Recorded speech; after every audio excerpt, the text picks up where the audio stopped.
Update हमें प्रयागराज से मिल रही है। ताजा अपडेट है, अतीक और अशरफ के शवों का पोस्टमार्टम शुरू हो चुका है प्रयागराज में। जी, ये ताजा अपडेट, पोस्टमार्टम शुरू हो गया है। 5 डॉक्टर्स का पैनल अतीक और अशरफ का पोस्टमार्टम कर रहा है। अनुमानित समय है 2 घंटे, 2 घंटे या उससे ज्यादा भी लग सकते हैं। और इस पोस्टमार्टम की वीडियोग्राफी भी कराई जा रही है। देखिए आप, ये नया अनुमान सामने आ गया। 6 से 8 घंटे लग सकते हैं पोस्टमार्टम में।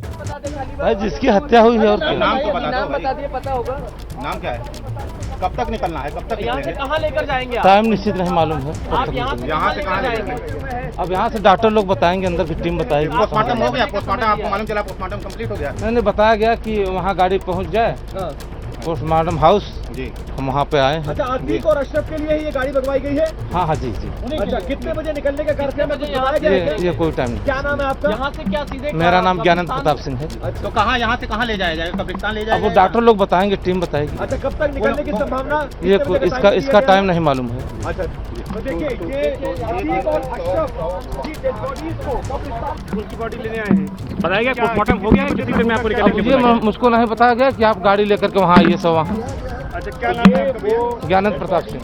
अच्छा, ज्ञानेंद्र जी, आज जो कितने बजे तक बताया गया कि अब ये तो भाई टाइम नहीं बता पाएंगे, वो तो डॉक्टर की टीम बताएगी। डॉक्टर टीम बताएगी। तो यहाँ पर पोस्टमार्टम की जानकारी है, शुरू हो गया है? अब हाँ, शुरू है, मतलब शुरू हो गया है, कार्रवाई हो रही है।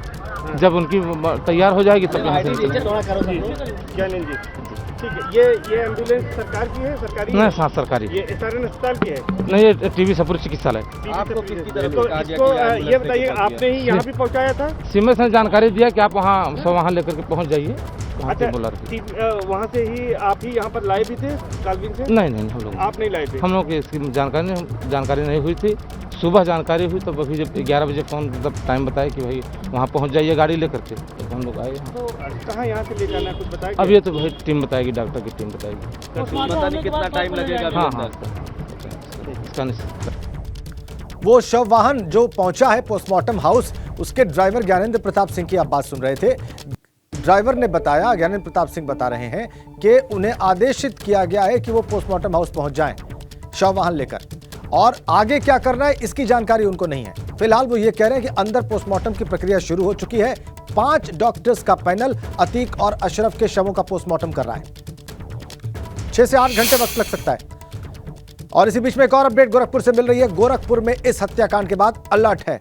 गोरखनाथ मंदिर में आने जाने वालों की बाकायदा चेकिंग की जा रही है। गोरखनाथ मंदिर की सुरक्षा में तैनात सुरक्षाकर्मी अलर्ट बताए जाते हैं। पुलिस के जवानों के साथ में सुरक्षा एजेंसियां पूरी तरह से सतर्क हैं। तो गोरखपुर में सुरक्षाकर्मी अलर्ट पर, सुरक्षा चाक चौबंद वहां पर। और एक ताजा अपडेट हमें मिल रही है, हमें सीधा प्रयागराज चलना होगा। वीरेश पांडे हमारे साथ जुड़े हुए हैं, उनके पास कोई ताजा सूचना है? वीरेश। देखिए राजेंद्र, एक खबर मिल रही है कि अतीक अहमद की डेड बॉडी को मोतीलाल नेहरू के इस हॉस्पिटल जहां पर उसकी हत्या हुई थी वहां पर भी लाया जा सकता है। जी हां, ये देखिए आकस्मिक चिकित्सा विभाग, मोतीलाल नेहरू जो ये कंपाउंड है, ये जो प्रांगण है जहां पर हत्या हुई थी, यहां भी डेड बॉडी लाई जाएगी। कब लाई जाएगी? पोस्टमार्टम से पहले लाई जाएगी, क्योंकि पोस्टमार्टम से पहले उसकी स्कैनिंग होगी डेड बॉडी की, और उसमें ये देखा जाएगा कि कितनी गोलियां लगी हैं। अगर गोलियां आर पार हो गई होंगी उसकी बॉडी की पोस्टमार्टम से पहले स्कैनिंग में, अगर आर पार हो गई होंगी गोलियां, तब तो ठीक है। लेकिन जी, मैं शब्दों पे जोर दे रहा हूं, लेकिन इतनी राउंड गोलियां चली हैं कि एक भी गोली अगर उसकी बॉडी में फंसी होगी तो वहां पर एक्सरे की सुविधा नहीं है। जी हां, एक्सरे की सुविधा नहीं है, इसलिए एक्सरे यहां होगा, क्योंकि इस हॉस्पिटल में, मोतीलाल नेहरू हॉस्पिटल में एक्सरे की सुविधा है, इसलिए डेड बॉडी को लाया जाएगा। मोहम्मद मोइन हमारे साथ हैं, मोइन के साथ हम पूछते हैं कि आखिर जो डेड बॉडी यहां लाई जाएगी, बड़ी खबर आ रही है, एक्सक्लूसिव खबर केवल और केवल एपी गंगा के पास है। मोहम्मद मोइन हमारे साथ हैं। मोहम्मद मोइन, स्कैनिंग और पोस्टमार्टम के बीच डेड बॉडी अतीक की यहां भी लाई जाएगी। क्यों लाई जाएगी? स्कैनिंग के बाद अगर गोलियां, इतनी राउंड गोलियां चली हैं कि कोई ना कोई गोली उसमें जरूर फंसी होगी। अगर फंसी होगी तो एक्सरे की सुविधा है। ये एक्सक्लूसिव जानकारी केवल एबीपी गंगा के पास। देखिए 5 डॉक्टर्स का पैनल जो है वो पोस्टमार्टम करना शुरू कर रहा है और कुछ देर के बाद जब जो डॉक्टर्स की टीम है वो ये देखेगी, क्योंकि ताबड़तोड़ फायरिंग की गई है और जो आशंका जताई गई है कि यहाँ पर 15 सेकंड के अंदर 22 से 23 राउंड फायरिंग हुई है। 22 से 23। मोइन, यहाँ पर एक एक राउंड में दिखाना चाहता हूं अपने कैमरे के जरिए।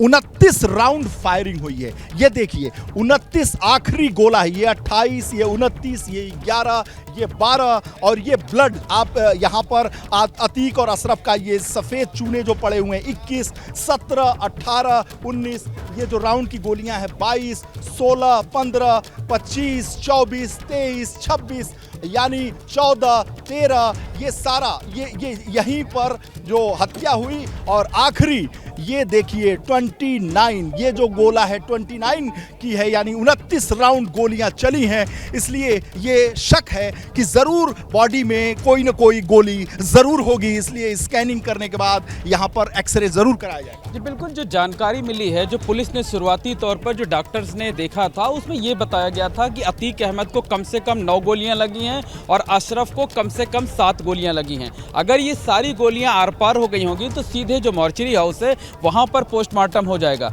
लेकिन अगर कोई गोली ऐसी होगी जो दोनों के शरीर में फंसी होगी तो उसकी स्कैनिंग की जाती है, एक्सरे की प्रक्रिया जिसको कहा जाता है। और जो मॉर्चरी हाउस है SRN हॉस्पिटल में, यानी स्वरूप रानी नेहरू अस्पताल में, वहां पर इसकी व्यवस्था नहीं है, तो वो एक्सरे के लिए प्रयागराज में इसी जगह पर लाया जाएगा। मोतीलाल नेहरू के इस हॉस्पिटल में जहां कल उसके मेडिकल चेकअप के लिए लाया जा रहा था और उसकी हत्या हो गई अतीक और अशरफ।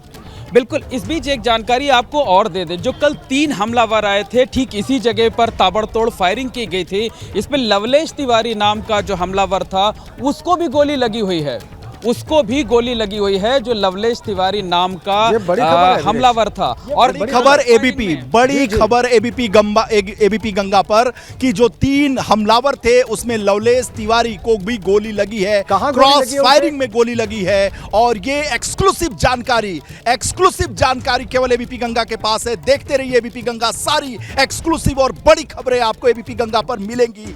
हमारे साथ मोहम्मद मोइन है। मोहम्मद मोइन, ये बड़ी जानकारी है कि लवलेश तिवारी को गोली लगी है। गोली कहां लगी है? देखिए, जो 3 हमलावर थे और तीनों हमलावर ताबड़तोड़ फायरिंग कर रहे थे, तो किसी दूसरे हमलावर द्वारा चलाई गई जो गोली थी वो लवलेश तिवारी को लगी हुई है। और लवलेश तिवारी, यानी पुलिस की गोली नहीं लगी है? नहीं, पुलिस की गोली नहीं लगी हुई है, दूसरे जो हमलावर थे उनकी गोली लगी हुई है। लवलेश तिवारी को इलाज के लिए स्वरूप रानी नेहरू अस्पताल में भर्ती कराया गया है। रात से ही उसका इलाज चल रहा है और हालांकि जो डॉक्टर्स हैं, डॉक्टर्स का कहना है कि उसकी हालत जो है वो खतरे से बाहर है, यानी उसकी जिंदगी पर कोई संकट नहीं है। बांदा के लवलेश तिवारी को स्वरूप रानी हॉस्पिटल में भर्ती कराया गया है।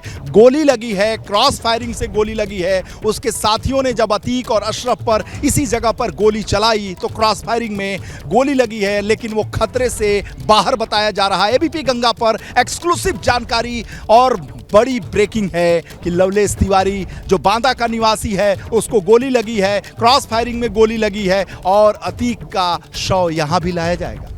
बिल्कुल, बड़ी जानकारी है। बिल्कुल, 5 डॉक्टर्स का पैनल पोस्टमार्टम अभी फिलहाल कहां है? दोनों सारी का शव गोलियां आर पार हो गई हैं तो पोस्टमार्टम कर दिया जाएगा। लेकिन अगर डॉक्टर्स को इस बात की आशंका होगी कि कोई गोली शरीर में फंसी हुई है तो शरीर में किस जगह फंसी हुई है और उसका जो कारतूस होता है वो किस तरीके का कारतूस है और गोली निकाली भी जाएगी जो है, तो वो उसका एक्सरे किया जाता है, यानी पूरी जो बॉडी होती है बॉडी की स्कैनिंग कराई जाती है। तो जो स्वरूप रानी नेहरू अस्पताल है जहां पर मॉर्चरी हाउस है वहां पर इसकी व्यवस्था नहीं है, तो दोनों की बॉडी में अगर गोली फंसी हुई, उसी स्वरूप रानी हॉस्पिटल में लवलेश तिवारी भर्ती भी है। जी बिल्कुल, रात से ही लवलेश तिवारी को स्वरूप रानी नेहरू अस्पताल में भर्ती कराया गया है। उसका इलाज चल रहा है। उसको एक अलग वार्ड में रखा गया है जहां दूसरे लोगों के आने जाने पर पाबंदी है।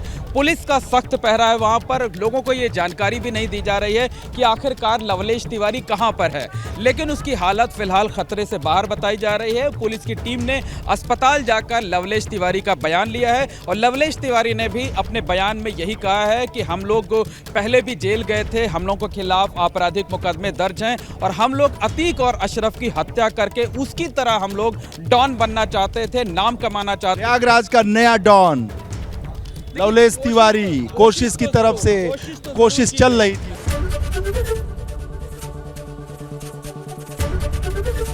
एबीपी गंगा, खबर आपकी, जुबान आपकी।